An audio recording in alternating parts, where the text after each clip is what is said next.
You ask Tiger to solve.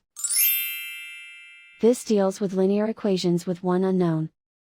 The final result is x equals 3/2. Let's solve it step by step.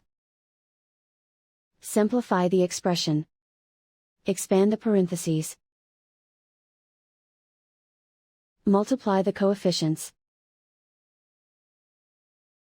Simplify the arithmetic.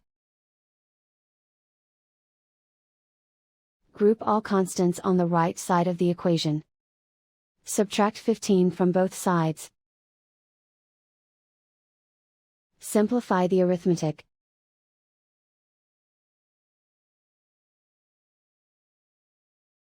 Isolate the x. Divide both sides by 12. Simplify the fraction. Find the greatest common factor of the numerator and denominator. Factor out and cancel the greatest common factor. And so the final result is x equals 3/2.